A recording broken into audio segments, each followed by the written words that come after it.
Hello friends, আজি আমাৰ কলকাতাত পঞ্চম দিন। এই পঞ্চম দিনৰ ধৰক বিভিন্ন কাম কাজ কৰাৰ পিছত আজি অলপ ফুৰিবলৈ ওলাই আহিলোঁ ৰেপিড' এটা বুক কৰি। প্ৰায় আপোনাৰ আমাৰ হোটেলৰ পৰা ৰেপিড' বুক কৰি প্ৰায় আপোনাৰ 15 কিলোমিটাৰ জাৰ্ণি কৰাৰ পিছত আমি আহি পালোঁ ছায়েন্স চিটিলৈ, কলিকতা ছায়েন্স চিটিত, য'ত নেকি এণ্ট্ৰি ফিজ পাৰ হেড 80 টকাকৈ লয়, 80 ৰুপিজ। আৰু ছায়েন্স চিটি বুলি ক'লেতো নিশ্চয় বিজ্ঞানৰে বস্তু থাকে, বহুত আপোনালোক জানে। আৰু এয়া হ'ল ট্ৰেগৰ ৰবীন্দ্ৰনাথ ট্ৰেগৰৰ নামত এটা পাৰ্ক আছে, প্লাছ লগত ষ্টেচন। আৰু এইটো এটা আছে আপোনাৰ ছায়েন্স চিটিৰ চাৰিওফালে ঘূৰাৰ কাৰণে এটা পাৰ হেড 30 ৰুপিজকৈ 30 টকাকৈ লয়। এইটোত উঠি আমি চাৰিওফালে ৰাউণ্ড এটা দিয়াৰ কাৰণে ওলাই আহিলোঁ। মই লাষ্ট টাইম আহিছিলোঁ আপোনাৰ ছায়েন্স চিটিত আহিছিলোঁ 2018-ত। আৰু সেই টাইমত পৰিৱৰ্তন বিশেষ তেনেকুৱা পোৱা নাই, যদিও এটা বস্তু পালোঁ, আপোনাৰ কিছুমান আণ্ডাৰ কনষ্ট্ৰাকশ্যন আছিল, সেইবোৰ কমপ্লিট হৈছে, সেইবোৰ দেখা পালোঁ। ইয়াত বহি আমি এটা ৰাউণ্ড দিওঁতে ভালেখিনি টাইম লাগে, মুঠতে লাহে লাহে যায়। আপোনাৰ চাৰিওফালৰ ধৰক দৃশ্যবোৰ উপভোগ কৰিলোঁ। তাৰ পিছত আপোনালোকক এটা দেখাই আছোঁ, চাব, অলপ লক্ষ্য কৰিব ভিডিঅ'টোত। ওপৰ ফালে চাব আপোনালোক, এটা যে এই বিল্ডিং যে দেখা পাই আছে, জইণ্ট বিল্ডিং, এইটো আপোনাৰ টুইন টাৱাৰ সদৃশ বিল্ডিং। সেইটো 2018 চনত যে আহিছিলোঁ, তেতিয়া এই মাজৰ মিডল যিটো জইণ্টটো আপোনাৰ তেতিয়া বনাইহে আছিল, তেতিয়া কমপ্লিট হোৱা নাছিল। আৰু বাকী এইবোৰ ধৰক কালাৰ সেইবোৰ কৰিছে, কিছু নতুন নতুন বিল্ডিংবোৰৰ অলপ সাল সলনি হৈছে যোৱা 8 বছৰত। তো এনেকৈ ঘূৰি ঘূৰি প্ৰায় 15 মিনিটমান ঘূৰিলোঁ এনেকৈ। এইটোত চাৰিওফালে ঘূৰাই বাহিৰৰ দৃশ্যখিনি, পাৰ্কবোৰ ভালেখিনি উপভোগ কৰিলোঁ। তাৰপিছত আমাক তাতে নমাই দিলে য'ৰ পৰা উঠিছিলোঁ। তো আহকচোন অলপ ওচৰৰ পৰা চাওঁ মিছাইল পাৰ্ক। মিছাইল পাৰ্ক ক'লেতো আমাৰ মিছাইল মেনৰ কথাই আহিব, আৰু তেওঁৰে প্ৰতিমূৰ্তি সন্মুখত। আৰু মই বেংগলোৰত থাকোঁতে এটা ভিডিঅ' প্ৰস্তুত কৰাৰ কাৰণে বহুত চেষ্টা কৰিছিলোঁ, কিন্তু নোৱাৰিলোঁ। সেইটো আছিল DRDOৰ ওপৰত, কিন্তু তাত ইমান ৰেষ্ট্ৰিকশ্যন আৰু ইমান ষ্ট্ৰিক্ট, ক'তো ভিডিঅ' কৰিব নোৱাৰি। সেইকাৰণে তাত মই অলপ ডাটা কালেকশ্যন কৰিছিলোঁ যদিও, তো সেইবোৰ মই শুনিলোঁ যে নাই, সেইবোৰ পাৰ্মিশ্যন নাই।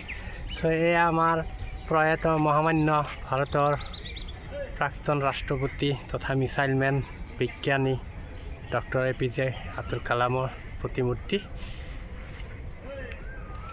তেখেতৰ হাঁহিয়ে বুজায় দেশৰ প্ৰতি তেখেতৰ কিমান দেশভক্তি আছিল, আৰু তেওঁৰ আৱিষ্কাৰ এয়া। আৰু ওচৰতে যে লিখা আছে DRDO বুলি কৈছিলোঁ মই, তো DRDO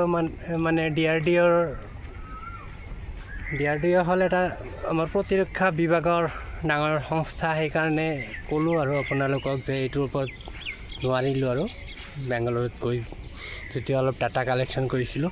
এইটো আছিল মিছাইল পৃথিৱী শক্তি, এইবোৰ। আৰু এইটো ব্ৰহ্মছ।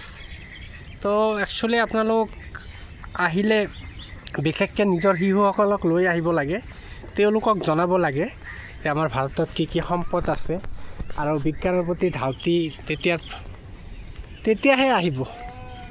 তো চাই থাকক।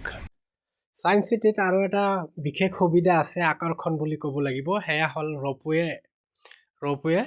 ৰ'পৱেৰে একচুৱেলি ৰ'পৱেৰ টিকেটটো কিমান লয় সেইখিনি মই ইণ্টাৰেষ্ট দিয়া নাছিলোঁ কাৰণে চাব নোৱাৰিলোঁ, চোৱা নহ'ল মোৰ। ৰ'পৱেৰেও আপোনালোক ভালদৰে বহুত ভালকৈ স্পষ্টভাৱে ভিডিঅ' বনোৱাৰ কাৰণে হওক, ফটো লোৱাৰ কাৰণে হওক, ভাল এটা ৰ'পৱেৰ জৰিয়তেও ভালকৈ চাব পাৰে, আৰু পাৰ্কবোৰ বা বাহিৰৰ দৃশ্যবোৰ ধুনীয়াকৈ উপভোগ কৰিব পাৰে। আৰু এনেও তলৰ পৰা খোজকাঢ়িও ভাল আছে, যেনেকুৱা এইটো এটা ৱাৰ্ল্ড ক্লক, তেনেকুৱা আৰু বহুত কিবা কিবি আছে। সকলোবোৰ ধৰক মই কভাৰ কৰা নাই। এয়া হ'ল ছায়েন্স মিউজিয়াম বুলিয়ে ক'ব লাগিব, বা সেই ভিতৰৰ সেই দৃশ্য। এইটো বিল্ডিংটো যে দেখালোঁ বাহিৰৰ পৰা, সেই বিল্ডিঙৰ ভিতৰত। আৰু ইয়াত বহুত ধৰণৰ ছায়েন্সৰ নতুন আৰু বহুত ধৰক যোৱা 6-7 বছৰত কিবা কিবি নতুনকৈ এডিশ্যনবোৰ হৈছে সেইবোৰো আছে। মিৰৰ হাউচ আছে, বহুত ধৰণৰ ধৰক মিৰৰৰ বা ৰিফ্লেকশ্যনৰ সেই আছে, ইমেজবোৰ মানুহৰ কেনেকুৱা সেই ফানি ইমেজ বুলি বা এই মানে বহুত ধৰণৰ সেই তেনেকুৱা বহুত কিবা কিবি আছে। সকলোবোৰ ধৰক ইমান ডিটেইলছ মানে আলোচনা কৰিবলগীয়া মানে কৰিব গ'লে বহুত ডাঙৰ হৈ যায় ভিডিঅ'। এইটো হ'ল বিল্ডিংটোৰ নেক্সট পাৰ্ট। ইয়াতো ধৰক কিবা কিবি আছে। আৰু এটা কথা কওঁ যে বহুত কিবা কিবি এক্টিভিটিছ আছে যিবোৰ সকলোবোৰ এক্টিভিটিছ যদি আপোনালোক উপভোগ কৰিব বিচাৰে টোটেল 400 টকা ফিজ লয়। কিন্তু আৰু যদি কিছুমানে বিচাৰে যে নাই মই এইটো চাম এইটো নাচাম, ছেপাৰেটকৈও টিকট ল'ব পাৰে। মুঠতে মেইন এণ্ট্ৰি গেটৰ সেইতে তাৰ পৰা 400 টকীয়া টিকট ল'লে আপোনালোক ধৰক বহুত সুবিধাবোৰ উপভোগ কৰিব পাৰে। ইয়াৰ আগত যে দেখালোঁ লাষ্ট সেই গ্লাছৰ ৰুমটো, সেইটো মানে আপোনাৰ বাটাৰফ্লাই বিভিন্ন প্ৰজাতিৰ বাটাৰফ্লাইবোৰ তাত সংৰক্ষণ কৰি ৰখা হৈছে। আৰু এনেও ধৰক যিবোৰ জানিবলগীয়া বুজিবলগীয়া বা মানে শিশুসকলে বহুত কিবা কিবি জানিবলগীয়া সেই থাকে, সেইবোৰ আছে। এইটো হ'ল ছেকেণ্ড ফ্ল'ৰ। ছেকেণ্ড ফ্ল'ৰৰ পৰা ধৰক বাহিৰৰ দৃশ্য ইমান ধুনীয়া লাগে মানে ক'ব লাগিব আৰু বাহিৰৰ। আৰু এই ঠাইখিনিও বহুত বিজি হয় এনে বাহিৰ। এইটো ধৰক মই লেফ্ট ছাইডৰ পৰা পাৰ্কৰ ভিতৰৰ দৃশ্য দেখালোঁ। ৰাইট ছাইডৰ পৰা মানে চাব গ'লে মানে বাহিৰৰ ধৰক ফ্লাইঅভাৰ কিবা কিবি ৰোড সেইবোৰ চাব পাৰে। তো এনেকৈ আৰু বহুত কিবা কিবি আছে। মই ক'লোৱে আপোনালোকক যে ডিটেইলছ এটা এটাকৈ ডিটেইলছ ক'ব গ'লে বহুত দীঘলীয়া হ'ব ভিডিঅ'ৰ। এইটো এনেকুৱা মানে চাৰ্কুল হেন বিল্ডিংটো, চাৰ্কুলৰ নিচিনা।